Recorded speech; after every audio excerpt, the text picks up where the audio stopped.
I'm Alice. And I'm Brett. And this is the Prosecutor's Legal Briefs.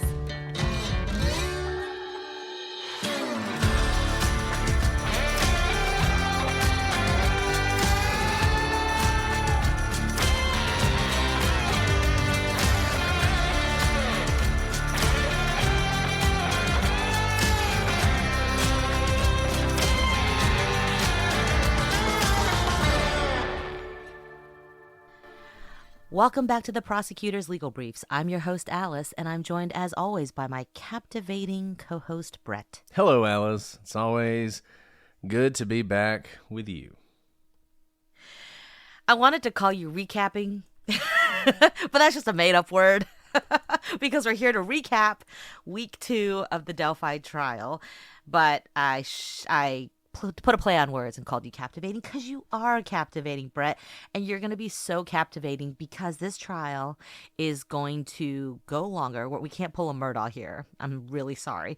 I am on baby watch, and this trial will for sure go past the baby. I'm holding out hope. I've thought about this, Brett. I'm holding out hope, Alice.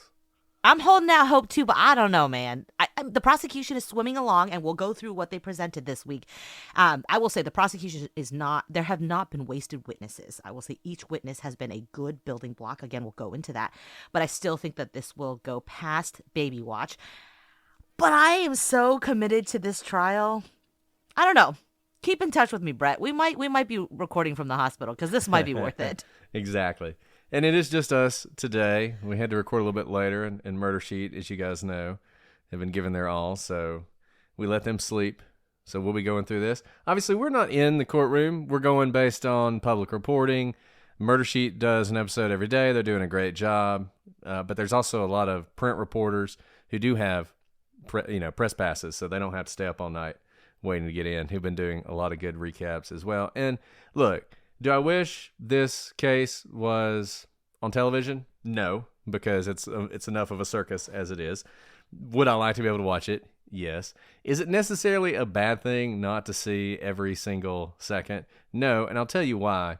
And you've probably noticed this in both Murdaugh and Karen Reed. All of us included, have a tendency to treat these trials as if they're some sort of sporting event where every single pitch, every single play is like really important, and it's like, oh, that question was really good for the prosecution, and oh man, that answer is really crushing to the state's case or whatever. And in reality, trials just aren't like that.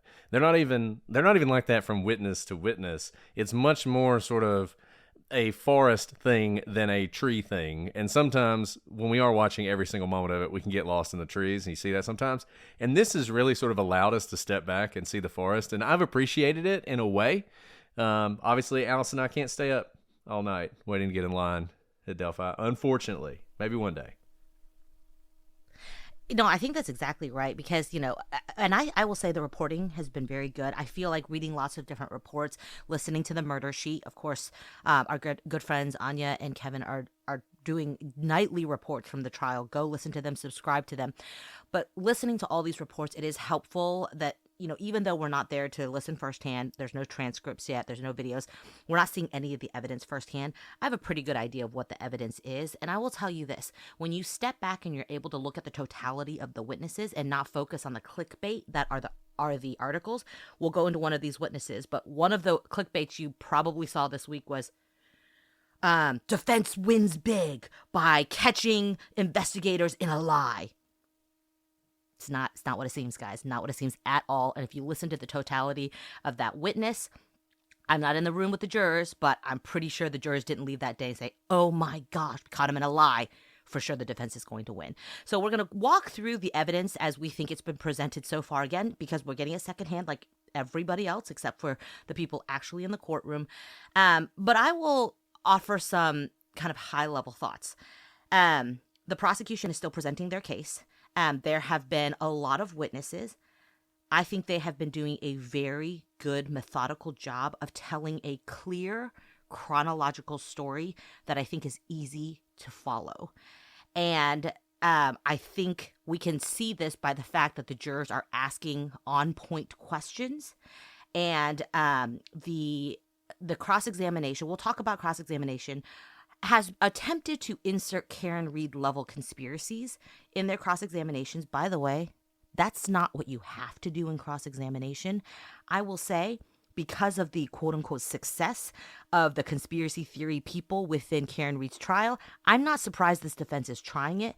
But I will say, whatever they've been trying to insert, I think has fallen flat. And I'm glad to hear of it because I don't think they're doing it very smartly. And I don't think the jury's buying it. Again, from secondhand reports. See, I have. It's funny because I have a higher opinion of the defense, I think, than Alice does, but I have it for a reason, and we'll get into that as we talk about the witnesses. But yeah, what's been interesting about this case, and it's really hard for me not to compare this to the Karen Reed case because I hate to be critical of fellow prosecutors because, as we've said, they're in the arena, we're not, right? And it's so easy to sit back and criticize. But as we talked about in that case, the way they approached it just felt like it was set up to fail because they really fought that battle on the defense's ground. They tried to rebut the defense's theory from the beginning without ever laying out theirs. And in this case, it really seems like you have a prosecution team who, whatever else you can say about them, hasn't really been listening to the press or what the commentators are saying about the case. They have their theory of the case, and they've been laying it out in a very methodical way. And it's very much how you lay out a circumstantial case, where you're building sort of a foundation, and then you're building on the foundation, and no single block is crushing, right? I mean, as you'll often see, and we all do this, you'll hear a piece of evidence and you'll say, okay, that could be damning, but, there's some other possible explanations. And of course, there are always other possible explanations. But the thing about a circumstantial case is it's interlinking, right? So can you explain away one piece of evidence? Sure. But it becomes harder to do that when there's another piece of evidence supporting it, because then you have to explain away two pieces of evidence. And then maybe that thing that has two possible explanations because of the other evidence, you see, oh, I see. This is actually much worse for the defendant than maybe I would have thought. So having said all that, I think we're going to talk for a while here because we're going to be recapping an entire week, 5.5 days. But let's go ahead and dive in. So as was set up in week 1, they were moving towards some tough days for this case. And those were going to be the finding of the bodies. A lot of images were going to be shown of the crime scene, autopsies, all that sort of thing. And we really got into that at the beginning of the week. We begin with witnesses who are telling this terrible story of finding the girls. They went from thinking maybe they ran away, maybe they got lost, maybe they got hurt, maybe they're hiding in a cave, maybe they wandered off into the woods, all sort of the reasonable, rational things to think. Your initial thought is not, these two girls were probably brutally murdered. That's not your initial thought. And that's not what they're going on. But then they're starting to learn that's what happened. And this testimony was important not only to tell the story, but also to lay out how difficult it was to see the girls' bodies. Remember, one of the things about this case, and a piece of criticism that we had from the very beginning when we covered this years ago, was, why'd they stop looking? Why didn't they find the girls that night? They really should have kept at it, and we criticized them for that.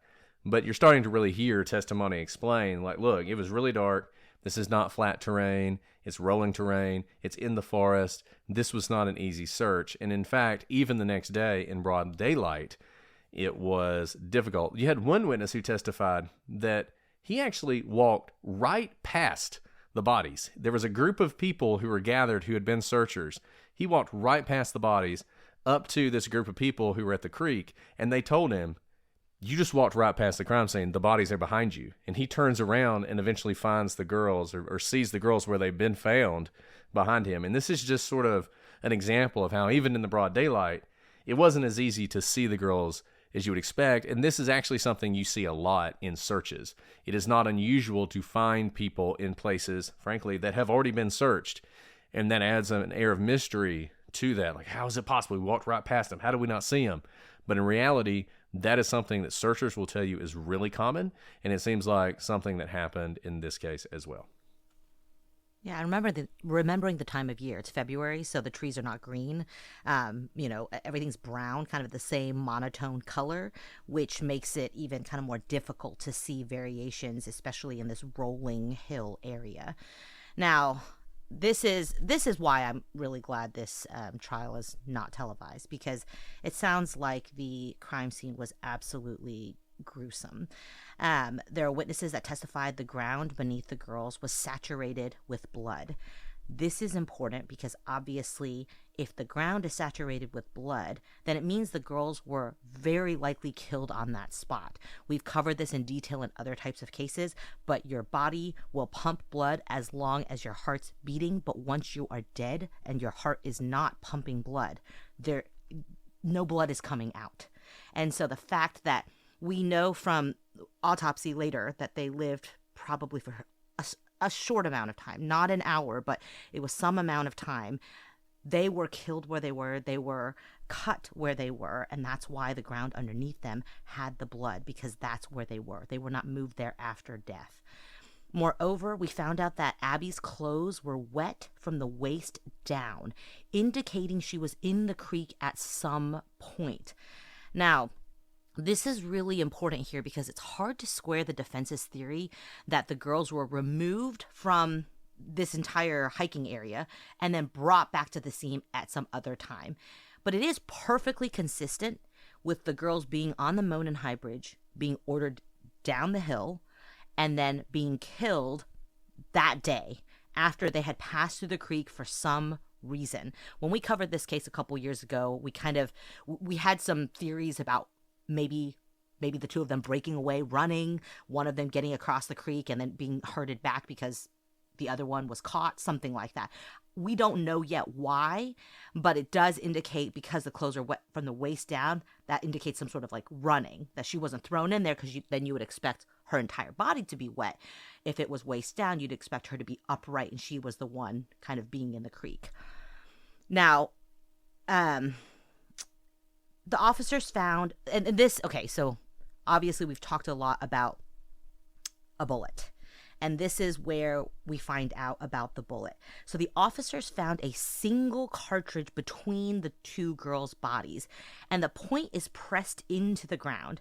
And despite internet rumors, this bullet was found that same day that the girls were found, before Libby's body was even removed from the scene. I'll stop there really quick because I know there's like internet rumors all over the fact that it was planted somehow, or some police officer dropped it and they found it later. No. The witness testimony was very clear. They were working through the crime scene, and they worked on one girl at a time. And before Libby's body was even removed, they found this one bullet. Now, it did not come from a hunter. There were no other rounds around, spent or otherwise. And the bullet was a .40 caliber. This is not a hunting round. This is one used for self-defense. And this .40 caliber is going to tell us a lot about what it was used for. And this is the key point. It is between the girls' bodies. This is not an area where you have people shooting targets for practice or skeet shooting. And you look around, you're like, wow, there's a lot of, spent and unspent bullets everywhere, because this is just a shooting ground for like high school kids to come out and drink beers and shoot cans. I'm from Texas. There are places in Texas where you go and do that. This is not that situation. It was unusual for this bullet to be found and in between the girls. And the .40 caliber is an interesting round. It was sort of, it's a little bit bigger than a 9mm. It was developed in the early 90s is to have a little bit more stopping power.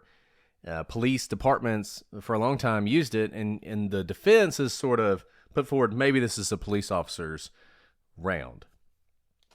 But the thing about it is, while it's still pretty popular, about 40% of police departments still use the .40 caliber, most have moved to either back to 9mm or to a .45.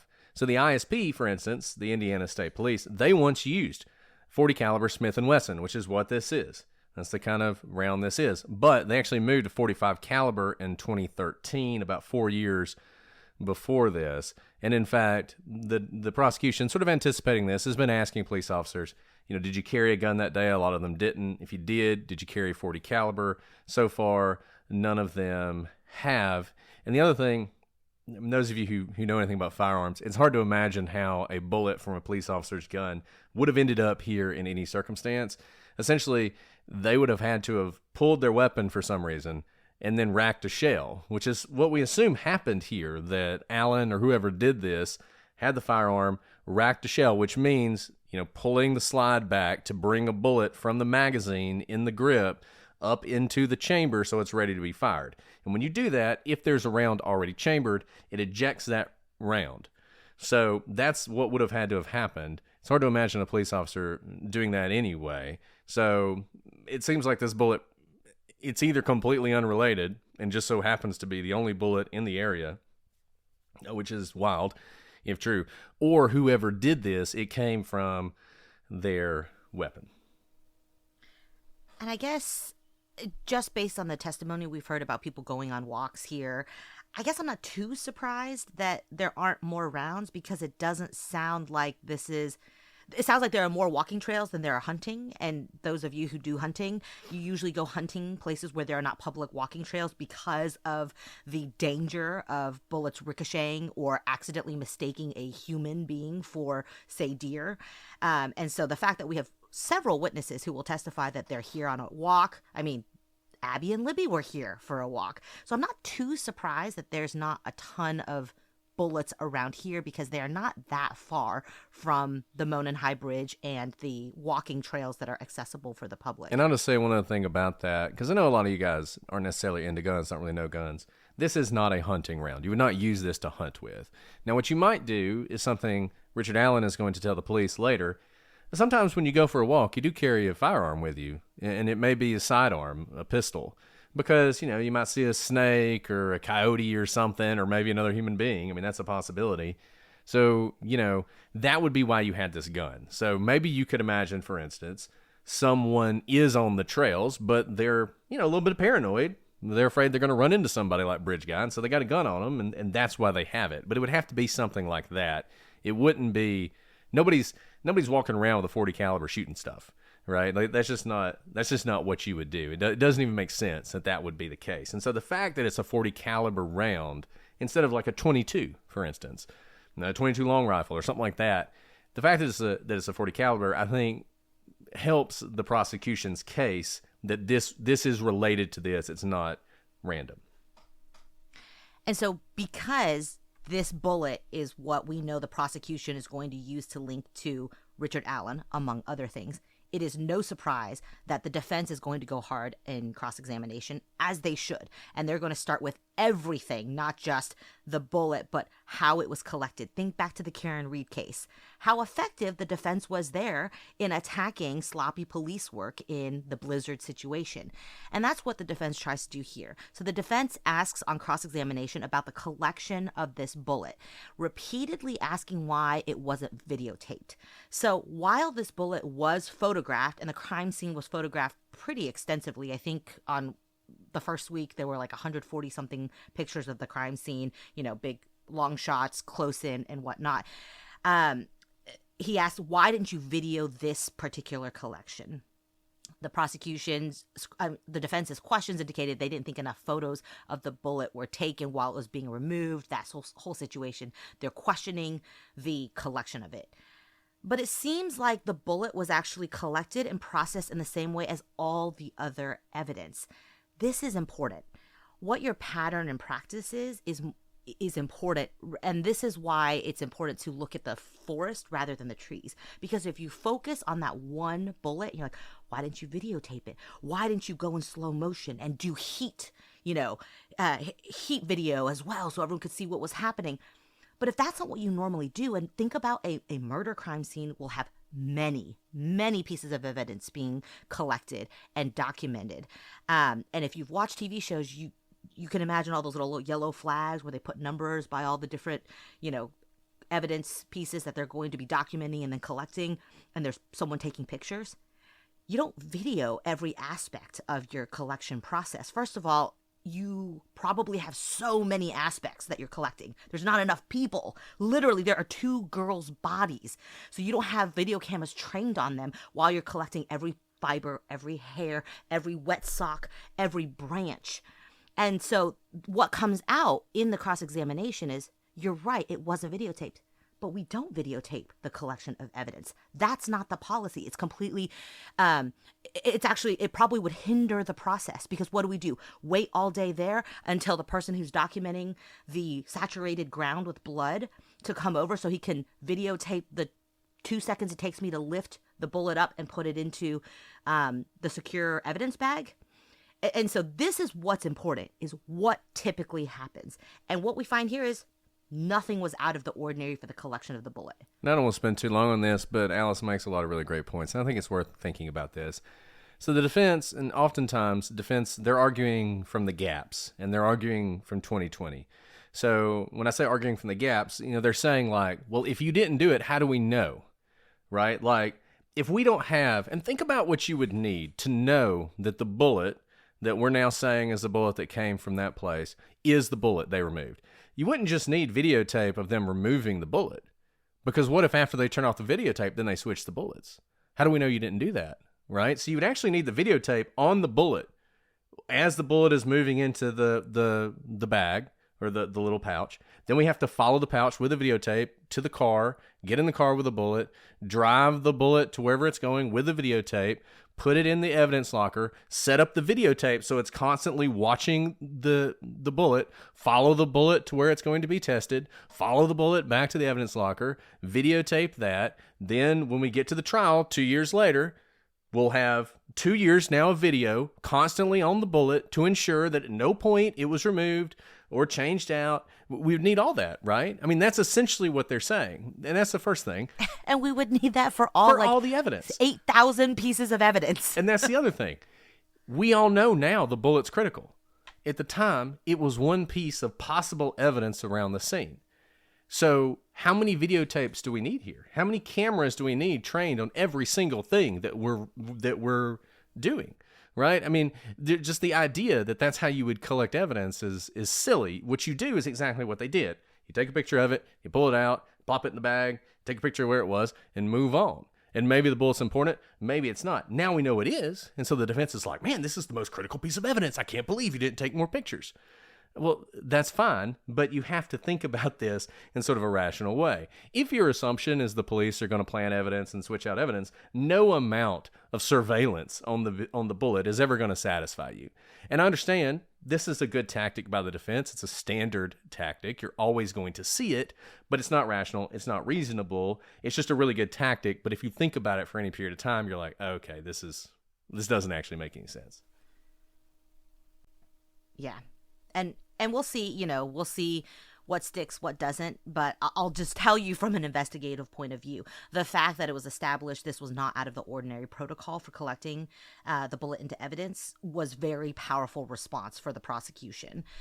The defense also tries to suggest that because the girls were found the next day, it's actually kind of interesting because on the one hand, they say that the girls were removed and possibly not even killed that day and moved there the next day or something like that. But then they also suggest that if the girls were there all night, there would have been insects or other scavengers who could have messed with the scene. But the testimony refuted this, given that it was February, the time of year. It was relatively cold, and the types of insects and scavengers you may see later in the year when it was warmer was not present at this time. So there wasn't that type of disruption of the crime scene that they could see. So one thing the police did that I think was open to criticism, Murder Sheet talks about this, and I think the defense really didn't hit on as much as I would have. So the police, they documented each one of the sticks. Remember, there are sticks on the bodies. They're documenting the sticks. They're taking the sticks off. They're putting them in the pile. They're documenting each stick, but they just leave the sticks there because essentially they're like, look, they're sticks from the forest. There's not likely to be any material on these. There's really no reason to take, we're not going to take every leaf from the forest floor, right? So why are we going to take the sticks? I think at some point somebody was like, yeah, but the sticks that were on the girls, we probably should go ahead and do that. And so they went back a couple weeks later, found the pile of sticks where they left them and took them. Obviously, by that point, probably if there'd been anything on them, you're not going to find a lot. I think it's a legitimate criticism of how they did that. The problem is the sticks really are only important if you think they were in some sort of pattern. So they have documented that.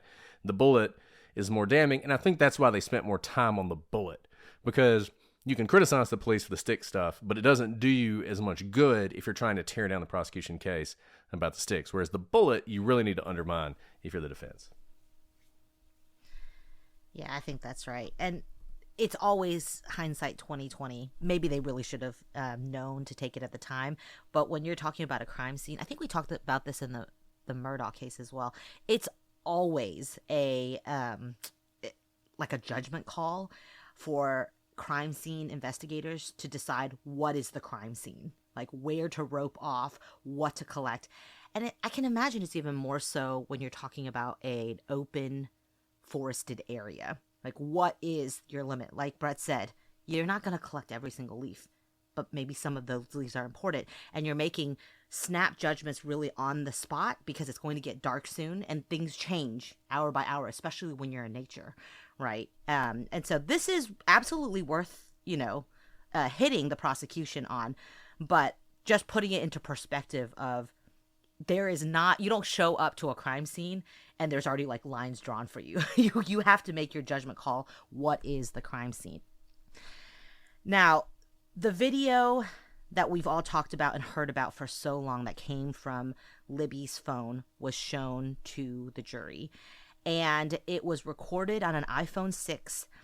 And it's not very long. We had a lot of people have speculated, is it hours long? Is it an hour and a half long? It's just 43 seconds long.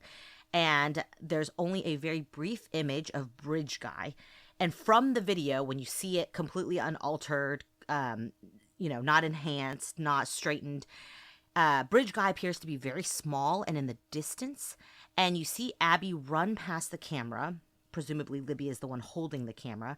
And Abby runs past the camera and she mentions, quote, freaking me out in a nervous, frightened tone. Then the man, who's Bridge Guy, is closer now, but you can't see him anymore. You hear him on the video say, guys. And then there's a kind of metallic sound, possibly a racking of a gun. That's what the prosecution will say. And then down the hill. I think the girls say hi. So I think it's guys, hi. It's like a metallic sound. And then this Bridge Guy says down the hill. The video ends shortly after that. So there's not much more than that. We had speculated that maybe it wasn't released because maybe you hear some gruesome things happening. But I think that's it. Really, really, we have all of the context there. Now, the prosecution plays this video a couple times or several times for the jury. I think there can be very little doubt that Bridge Guy was the person who kidnapped the girls. And to the extent that people speculated that maybe Bridge Guy is a red herring, I think this 43-second video puts it completely to bed. And here's why. It's clear that Abby is scared, and the purpose of filming this is because she's scared and there's something happening, and it's Bridge Guy. There is no swinging of the camera to the other side of the bridge because some people have said, oh, is there someone else on the bridge? Are there two people? And there's no indication that someone is on the other side of them because Bridge Guy is walking towards the end of the Monon High Bridge and the girls are at the end with no path to go. There's no swinging over here and being like, well, we're blocked, right? It is just looking this way, Abby saying, freaking me out. And then very soon after that, you hear, guys, down the hill. And it all happens so quickly that there is no other person really involved in kidnapping the girls. This is why the defense has to try so hard to change the timeline, because I think it's really difficult to say Bridge Guy isn't the one who kidnapped. So they'd have to somehow argue like the person who kidnapped them didn't kill them, or something like that. I mean, honestly, the only reason I think at this point you would want Bridge Guy to not be the guy who kidnapped them is because you want, for whatever reason, you want or believe Richard Allen is innocent. And so you almost need Bridge Guy to not be the person who did this. And the reason for that, as we've talked about in previous shows, is Richard Allen just all but says, oh yeah, I'm Bridge Guy. I mean, we're going to talk about that. A lot of witnesses talk about this. And that's an important part of the prosecution's case. And so if you want Richard Allen to not be guilty, or if you believe he's not guilty for whatever reason, you believe the Odinism theory or whatever, then you really kind of need him to not be the guy. That something else happened, that somehow there's another person. They filmed Bridge Guy, And then, I don't know, he turned around and went the other way, and a guy came up the hill, and it was actually him that says guys down the hill, because we don't literally see Bridge Guy say it. But it just feels so impossible that that's the case. And I almost feel like if we can't agree that Bridge Guy is the guy who did this, then I don't really know that there's any point in us continuing a conversation, because I feel like that is such a base level thing that just seems to be obviously true, that if we can't agree on that, then we see this so differently that discussing the case is probably not worth it. And along those lines, obviously none of us outside of the courtroom have seen the video, but based on what appears in the video, that it's only 43 seconds, that at the beginning of this video, Abby is running past the camera, it seems pretty clear to me that Libby intentionally shot this video because of Bridge Guy, not because she accidentally hit a button.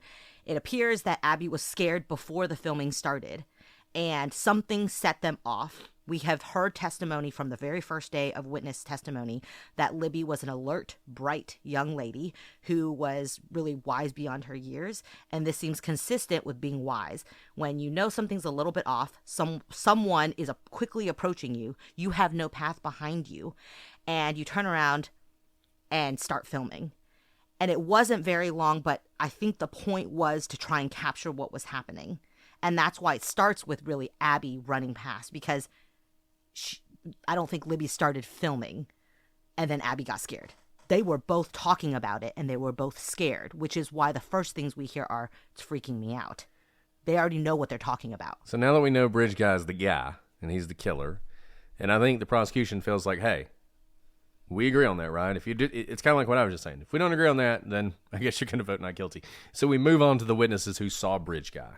And these will be the same witnesses who Richard Allen will tell investigators he saw that day when he's describing his day on the trails. He is going to mention these same people, the same people who are going to come in to the courtroom and talk about seeing Bridge Guy and, frankly, describe Allen, or describe a person on the bridge, on the trail, who is Bridge Guy, who is dressed exactly as Allen will later describe himself being dressed.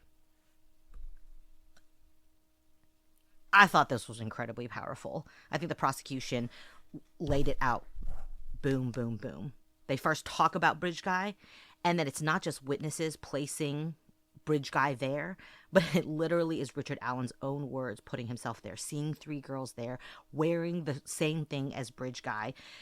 This is what I think is incredibly powerful here. We are not just hearing from witnesses. We really are hearing from Richard Allen's own testimony that he is Bridge Guy. And again, this is why it's really, if you see the case differently, this video puts Bridge Guy right there. He's the one who says down the hill.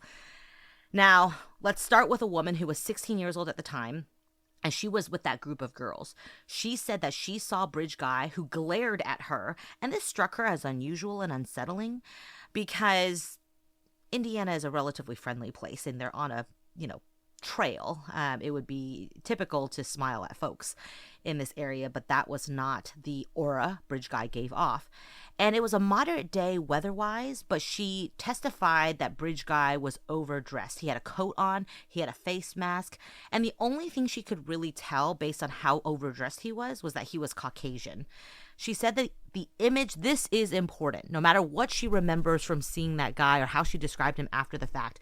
When she looks at the image from the video of Bridge Guy, she says, "That's the same guy that I saw who glared at me." Now, the defense focuses on the description. They ask, was he big, was he tall, young, sandy hair, etc., all the characteristics. And these are the types of things that this witness said when describing him in the past that may be inconsistent with how he actually looks. But because Allen is not really that tall, and the fact he was overdressed maybe made him look bigger, that sort of thing, it also seems that he just tended to be intimidating in general, which probably affected this 16-year-old's memory at the time she told police. But I think what's so powerful about this witness is she says, no, that image right there, whatever I said back then, maybe I said he was younger, maybe I said he was taller, that guy in that video, that's who I saw. And it's obvious, it obviously helps the defense if any of the witnesses who say they saw Richard Allen there and match him to Bridge Guy get details wrong. because you can make hay of it. And you should make hay of it if you're defense. Like, she said it was a young, tall guy. We have short Richard Allen here, who's clearly not young at all. He's someone's dad. But whatever the case is, it seems pretty clear that this witness says, no, Richard Allen was the guy I saw. And even more important, Richard Allen described seeing this witness with her group of friends while he was on the trail that day. So however faulty eyewitness testimony is, which it is, because you don't know you're having to report it for, a murder investigation later, and she saw a snap moment of it in that time, whatever it is, she's able to point it out in the video that's him. And even more importantly, Richard Allen says, yeah, I saw that girl, and she was with 2 other girls on the trail that day. And I just want to make it clear, she's not saying I saw Richard Allen. She's saying I saw Bridge Guy. Right? She's saying she saw the person in the video that from Libby's phone.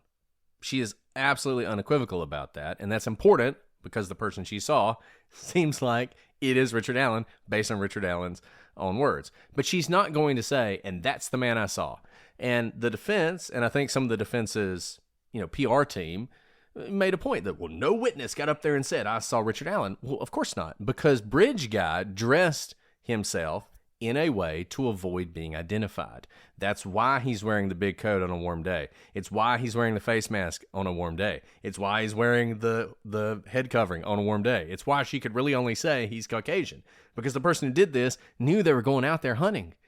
They were looking for some victims, and they found some. And so they intentionally dressed in such a way that they wouldn't be identified. But the person, what you can do is you can identify that as the person who is Bridge Guy. So what we know is this person saw Bridge Guy. Bridge Guy is the person who did it. And then we're going to come back to Richard Allen later on, describing himself dressed in the same way, seeing these same people, which makes it seem like either there are 2 people who are dressed exactly alike. And Richard Allen, what an unlucky SOB this guy is. He just so happened to dress exactly like a dude who killed 2 people. Crazy. Or he's the guy. And the thing that these witnesses will all say is they didn't see anybody else dressed like him. They didn't see anybody else dressed like Bridge Guy because, as we've said before, it's a relatively warm day for Indiana. I would be wearing a big coat, but not necessarily people in Indiana. And they weren't seeing people dressed like this. There was only one guy, and he was the guy who stood out, and that's Bridge Guy. You have another young woman from the group who also testifies. He says that they see this person as they're leaving, which is important because this is going to help set the timeline. He's coming in around 1:30 or so as they're leaving. He's dressed in layers. He's walking with a purpose. And what's striking about this is this witness says she actually got a message from Libby right as she's leaving, asking if she was still there. And you just wonder if Libby had sent that message 10 minutes earlier, would the girls have decided to stay a little bit longer? And if they decided to stay a bit longer and hook up with Libby and Abby, would this not have happened? Because then that bigger group would not have been a threat. And that's the kind of thing that would keep me awake at night. And I hate that this person has to live with that. But she texted back, or I don't know if she texted back or not, but they had already left. And then, later on they see that they're missing. And she confirms Bridge Guy is the person they passed. Whoever Bridge Guy is, that was the guy they saw. She was also challenged on the details of this description. And she said, look, I did the best I could. It was a short passing glance. If I got details wrong, I don't know what to tell you. But what I know for certain, the guy on that video is the guy I saw. And of that, she had no question. So then we have another witness. This woman is not part of that group of 3 girls. It's Betsy Blair, and she regularly walks on this trail. And in fact, she had already done 2 loops of the trail, and she was taking a break before she came back for a 3rd and final loop. On that 3rd and final loop, and this is also helpful for setting the timeline, she sees a man standing on a platform near the Monon High Bridge. And this is where she would normally walk to, but he seemed like he was expecting someone. And when he heard her approaching, he looked at her, and she got the impression he didn't want her there. And so she turns around and goes back where she came from. And she testifies that she passes Abby and Libby as they are heading towards the bridge.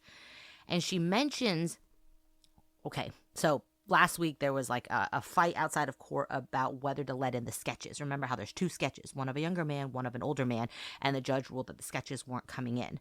Well, Betsy Blair, during her testimony, mentions one of the sketches, which of course the defense said opened up the door to them introducing the sketches. So we'll come back to that, but because it's mentioned, there's a potential opening of the door here for the sketches. Now, she says that I think she gave the description for the younger guy. Is that right? Yes. So I think it's the first sketch that comes out is the younger guy. It's the first sketch that was done. Was that the second one? It was the second one that came out.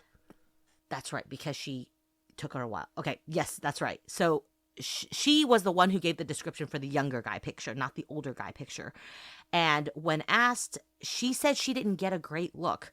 This man is still like many yards away, and she says it was more of an aura thing, right? It wasn't that he said anything to her. It was the way he looked at her that made her turn around and say, well, I'll just go back the way I came. Because he was about 50 feet away. He obviously was covered up, and it was only a moment. But she testified it was definitely the image of Bridge Guy from the video. So you can see consistently from all these witnesses who see Bridge Guy that day, whatever. And by the way, this again shows you how difficult firsthand witness testimony is. They're all describing ultimately the same person because they all say the image of Bridge Guy, that's who it is. So they're all describing the same image in their minds, but it comes out wildly different. Not that surprising. If you guys have ever played that funny game that's like, all the rage on TikTok or Instagram where everyone draws the same picture and everyone's picture is different. This is that, right? But what's important is we do have an image of Bridge Guy that we're able to show them. And they said, that's who I saw. This case is such an interesting study in eyewitnesses because, once again, as we said before, when she saw this guy, she had no reason to think it was important. I've been driving around and I see people. And I thought to myself, if I had to describe, like if that guy that was just walking down the street that I just drove past, if it turned out he committed a crime, if I had to describe him, would I be able to do it? I think I would be terrible at it. But what's interesting about it, it's one thing to describe the person and what they look like. It's another thing to look at a picture and say, is this who you saw? Right? And I think that's why this testimony is powerful and totally human and understandable. The defense obviously... it's funny because ordinarily defense attorneys want you to believe human memory is absolutely fallible. You can't trust that person who's up on the stand saying the guy sitting at the defense table is the person I saw, because ordinarily that's what you have. You have witnesses who say that's the guy, right? So defense attorneys want you to believe, man, can't trust human memory. Shoot, people can't remember anything. In this case, it's the opposite. In this case, the defense is like, no, her memory must be perfect, because the person she described is different from our client in so many ways. So we shouldn't doubt her description at all. And it's a fascinating sort of flipping of the script and what you normally see. The other thing that's important about all this, though, the three girls and this person, she passes Abby and Libby as she's walking and they're heading towards the bridge. This is important for timing because Richard Allen, when he initially meets with the police, as we're going to learn later, basically says, I was there during the period of the murder. He then comes back later on and says, oh, no. I actually left around 1:30. I was gone well before the murder happened, right? The problem for him is all these witnesses are seeing him at times that line up with his initial story. He's going to say, for instance, that he went to the bridge and stood on the platform while he's looking at his stock ticker. That's exactly where she says she saw him. And she saw him there as the girls are coming in. She's not there an hour earlier when he says he left. She's there as the girls are walking towards him. And so that's why this testimony is so important. So then we get to witness Sarah Carbaugh, who is in every trial there's a hero. And Sarah Carbaugh is the hero of this trial. Whether you believe her or not, she's still the hero because she's just funny and awesome. So she says that she was driving past the park to see how crowded it was that day because she would take her dogs for walks in the park. Her dogs don't love people, but she would take them to the park when nobody's there and walk them around. So she's kind of driving by to see. School's out. It's a pretty day. There's a lot of people there. So she's doing that. The road's narrow. It's that kind of road where if you meet somebody, you kind of have to drive off on the side. Like two cars can't pass each other on the road. So she's driving down that road. And as she's driving, this is right near the park, she sees a man walking down the path. She says his shoulders are hunched and he's looking down. She saw him for maybe 30 seconds, but what struck her was that he was covered in mud and blood, like he just slaughtered a pig. That was her description. She thought he must have fallen down one of the cliffs while he was in the park and sort of hurt himself, and that's why he's covered in mud and covered in blood. A few days later, she sees a picture of Bridge Guy, and she realizes this is the man she saw. Now, this is damning testimony for the defense, because the defense has this whole the murder happened the next day theory. They took the kids away, they kept them somewhere, they brought them back, then they murdered them. And it's also pretty damning for Richard Allen, since he basically told the police he was Bridge Guy, and she's saying, I saw a Bridge Guy. So the defense, on cross-examination, they went after her hard. Much harder than you might expect for just a innocent bystander type witness who's not really like aligned with anybody. And they noted, you didn't come forward for a few weeks. You waited weeks to come forward. And she said, because I'm a chicken. She called herself the cowardly lion. She said she didn't want to have any part of this case, and she desperately did not want to be involved. She said she suffered from severe anxiety, but eventually she felt compelled to say what she saw. Now, what's interesting about this is not great for the defense. It's good for the defense that she didn't come forward for a while, but what she says completely undermines any theory that she wants to interject herself into the case, which you can imagine. She wants to be a part of it. She wants to be the hero. Like, all the reasons that might drive someone to tell a false story are completely undermined by her own statements and by the fact that she delayed so long coming forward, which makes you think when she tells you this, she's not just interjecting herself into the case. Now, the defense mentions that in her first interview, she mentioned mud many times, but not blood. This is important because of the Franks motion. Remember the Franks motion, and this is a lesson to all of you out there who like to jump to conclusions. The Franks motion accused the police of lying because in the affidavit says a witness saw a muddy and bloody man walking down the street. We now know that wasn't a lie, despite the fact many people on Twitter accused the police of lying and said this is a reason we need to have a hearing. That wasn't a lie. That's actually her testimony. The Franks motion is based on the transcript of the interview. So it's perfectly legitimate for the defense to make that claim, but you can't leap to, well, they made the claim, so therefore it must be a lie. In reality, the witness is actually telling the police that. She says that she was nervous, she was rambling, and basically she said it, but it didn't end up in the transcript. At one point, Baldwin, in a question only a man would asked her why she didn't stop to help the man. If you thought he fell down the cliff, you thought he hurt himself, why didn't you stop to help him? And she said, I'm a woman. I don't stop to help strange men. I had to laugh out loud at that because everyone is probably asking themselves, I would 100% not stop. It would make me more scared that he was, especially if he wasn't asking for help. It sounded like he was hunched over trying to evade detection rather than someone who seemed in utter distress, openly waving, being like, help me, right? Those are two very different things. And remember, she's with her dogs who don't like people or other dogs. And if she had stopped, she might be dead. I mean, if she had stopped to help someone who just murdered two people, there's a possibility she doesn't make it out of there alive. So she definitely did the right thing. And I've got to imagine that the women on the jury, of which there's a majority, were nodding There's along. like 8 of them. Like the majority are women, right? I'm pretty sure all of them were like, yep, I would not stop a bloody man because I don't know why he's bloody. I mean, he's fine. He's going to make it. He doesn't need my help. Exactly. It's broad daylight. Like, he's not limping. She made the right call to not stop. And I also think that's a very human and honest response. That is absolutely what I would think, as well. So despite, and I do have to say, it does seem like she was hit really hard, and she stood up for herself. And you can tell by her answers, she's not making up things. She doesn't want to be there now. We hear that all the time from witnesses. They don't want to be part of the case. She doesn't know them. She's not a family friend. She has literally no dog in this fight. She just unfortunately had to see something that day, and she felt so compelled because it was ultimately the brutal murder of two girls, that she felt compelled as like a fellow human being, a fellow citizen, to come forth and tell the police what she saw. And thank goodness she did.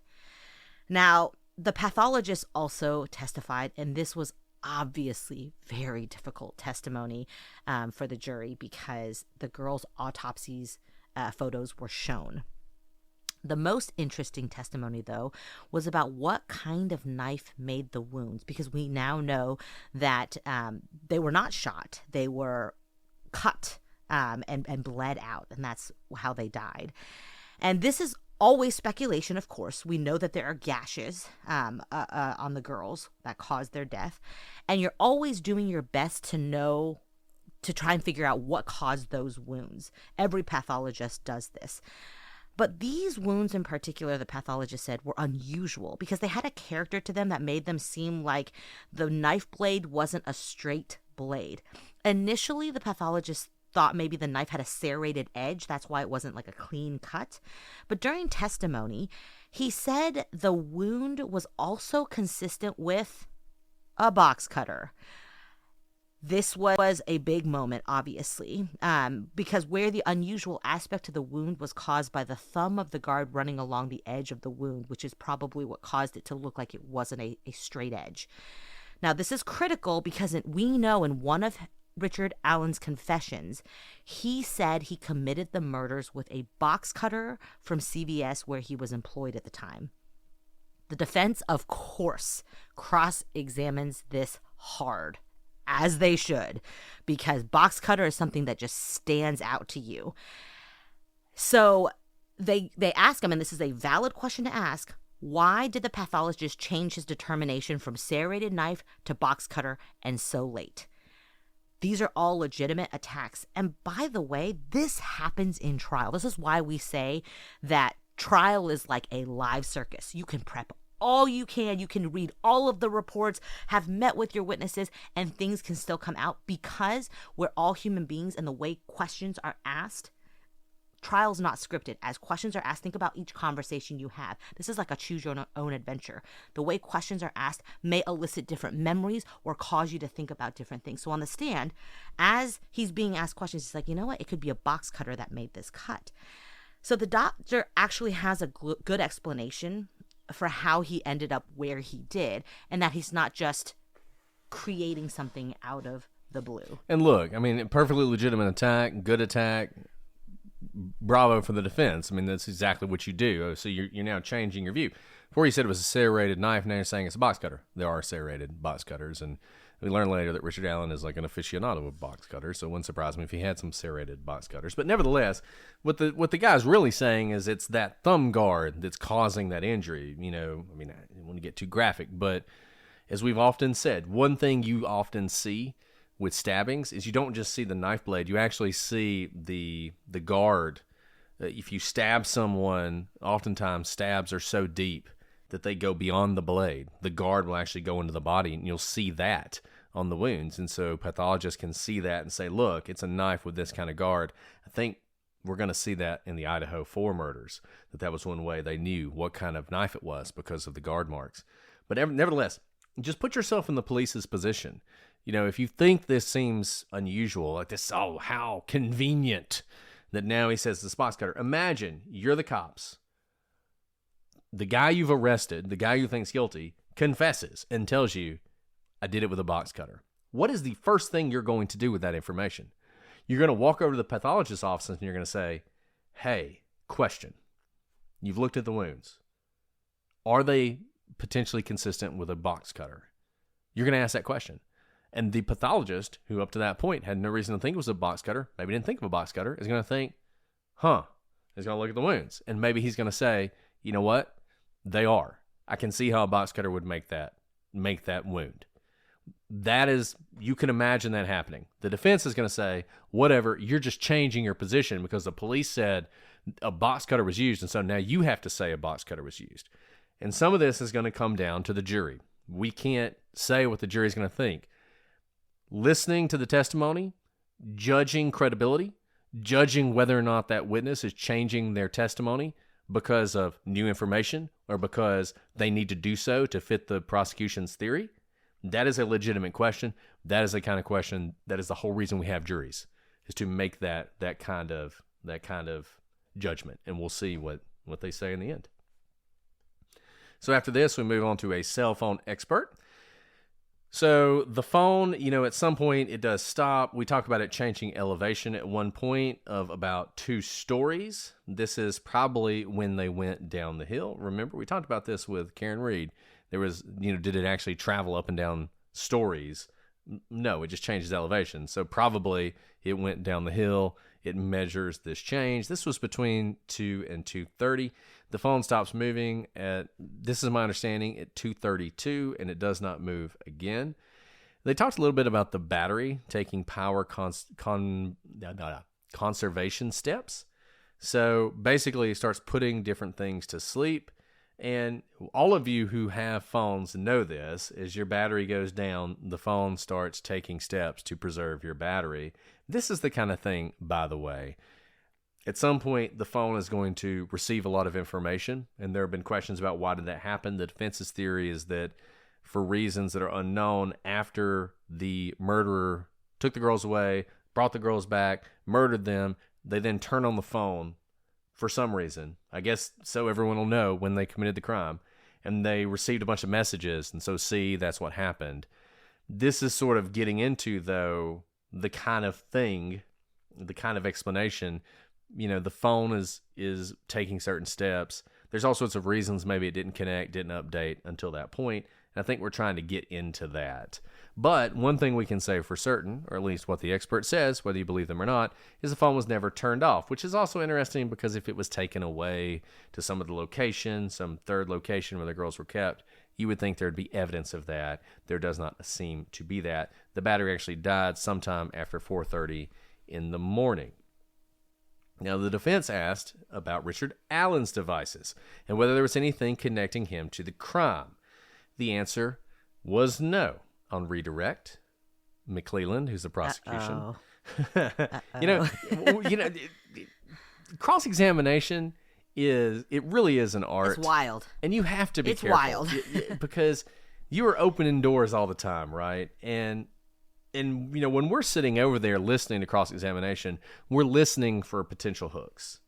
Because there's nothing better than the defense asks a question and you stand up and ask on redirect something that is just great. And that happened here. And McClelland really demonstrated how good a prosecutor he is and the danger of asking the wrong questions on cross. So you get this question. Did you find anything on his cell phone that would connect him to the crime? No. Oh, great moment for the defense, right? Well, then the prosecution comes back. And they say that they actually analyzed 23 of Richard Allen's old cell phones. Like me and Alice, he apparently never gets rid of his cell phones. That is... I have to say, though, I don't know that I have 23 cell phones. Yeah, I don't know that I do either, but I might. I mean, he's older than I am, I guess. Well, no. I don't know. That's a lot of cell phones. I think it's so those of you who don't know what we're talking about, we've talked about how we never turn in our cell phones because of all the hard data that we just don't trust can actually be erased. So I don't actually think it's weird he kept all his phones. I don't even think it's that weird that he had 23 phones. I think it's a lot of phones, but what's weird is this next part. Don't get distracted by the number of phones. Do not get distracted by the number of phones. Maybe you think that's weird, maybe you don't. What's weird is the man had 23 phones, but there's one phone he did not have. And that was the cell phone that Richard Allen was using at the time of the murders. That cell phone is missing. And that was the question the prosecution was able to ask because of the defense's question on cross. And we also learned that after the murders, Richard Allen did do searches about the murders, which, people in sort of behavioral analysis will tell you is consistent with what people who commit a crime do. But you could also say, hey, he's from the area. Maybe he was just curious. But nevertheless, this is one of those circumstantial facts which, standing alone, maybe not that big a deal. But when you add it into the other, you connect it to the other blocks, all of a sudden it seems something that maybe is incriminating. Yeah. I will say the the 24th phone that's missing from the time of the murder was definitely something that stuck with me, and I would think sticks with the jury. This is absolutely a fact to come back on in closing. Obviously, there's speculation about that, but that is one of those things, like, if we're talking about intent and knowledge of guilt, covering up, especially when we're also going to talk about the fact that the defense has already brought up that he didn't sell his car, that he didn't sell or get rid of the bullet or the jacket or all these other things. But he gets rid of or that we think, he gets rid of a pretty important piece of potential evidence.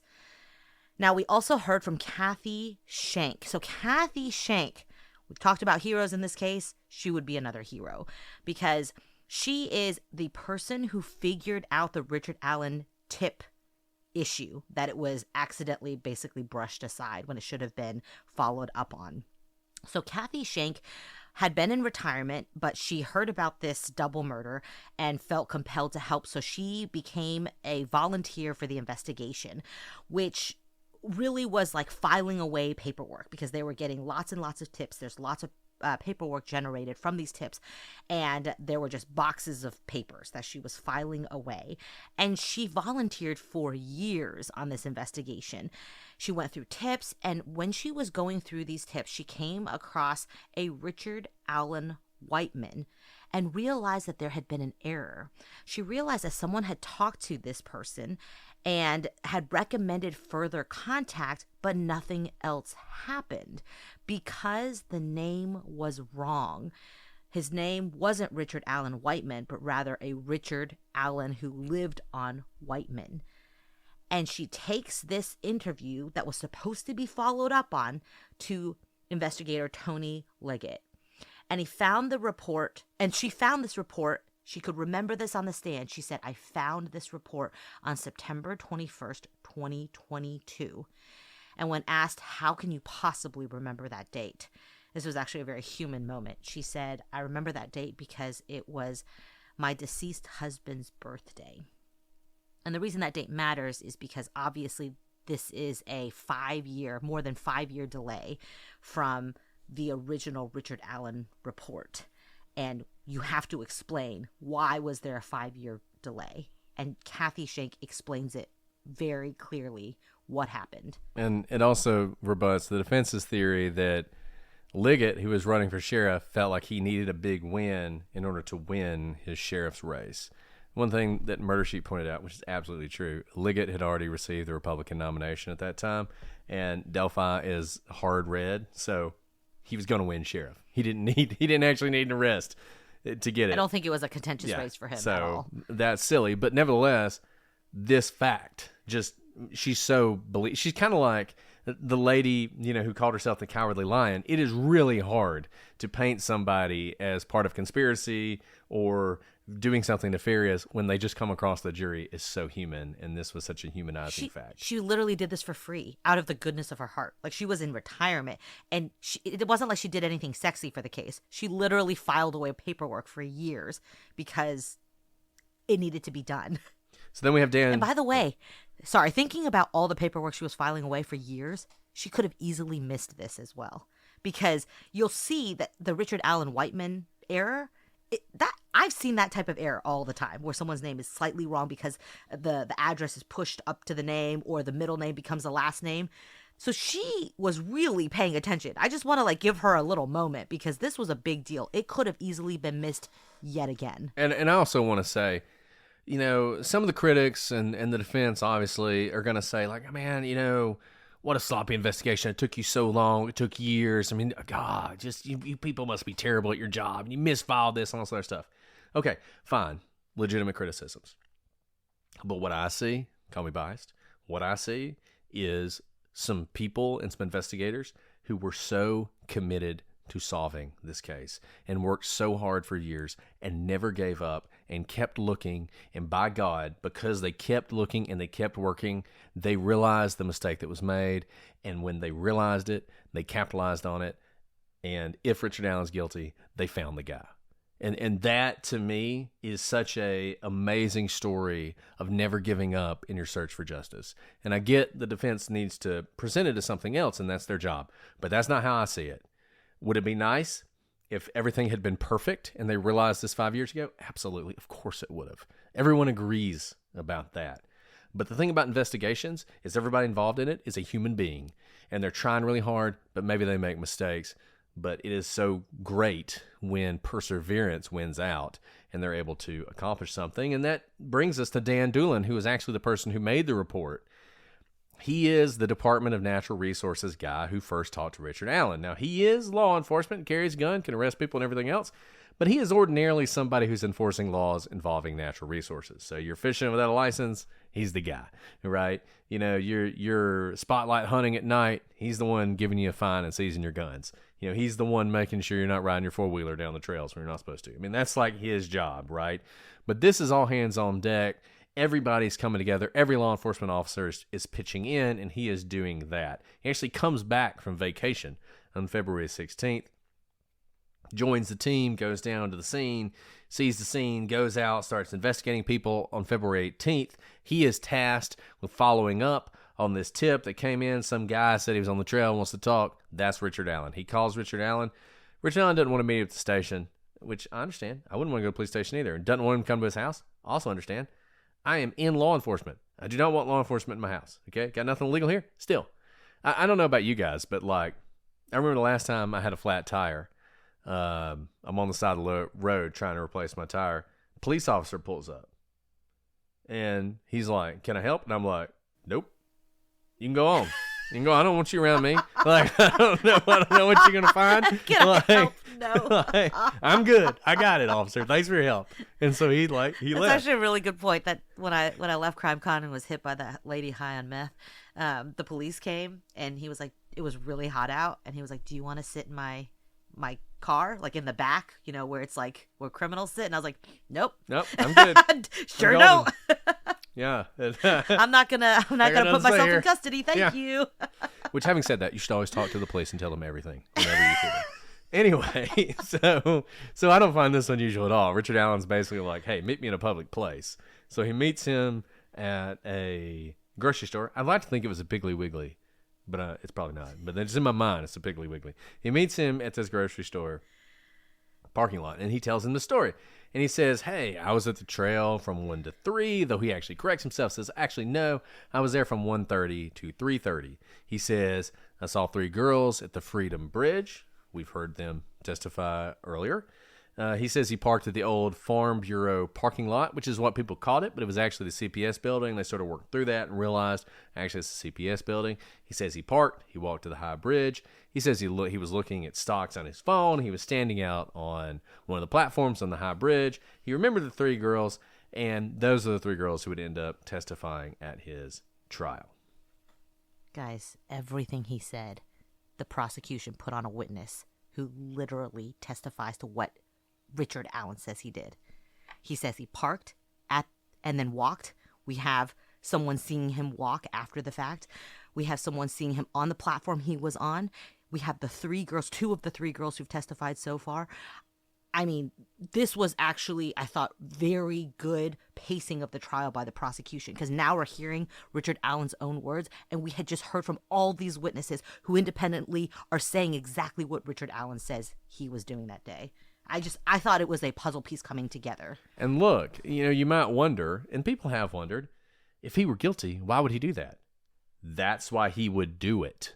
Because if he's guilty, he knows that people like you, no offense, will think, if I was guilty, why would I come forward and tell the police exactly what I was doing that day? That is exactly what he's trying to do. He's nervous. He doesn't know what they know. He doesn't know if anyone saw him. He doesn't know. And so he wants to preempt this by coming in, talking to the police, and making it seem like, oh no, everything's fine. And this is not unusual. This is actually pretty common. You see this sometimes, not all the time, but you see this with some perpetrators. So the fact that he does this, to me, doesn't mean anything. I'm not counting it as he's showing he's guilty because he's coming forward and talking to them, but I'm certainly not giving him any credit for it in the innocence camp because he did this. Yeah, this could go into lots of, like, maybe we'll ask Julia Crowley, behavioral analysis, why people do this, but we do see this a lot. All I have to say is these are Richard Allen's own words.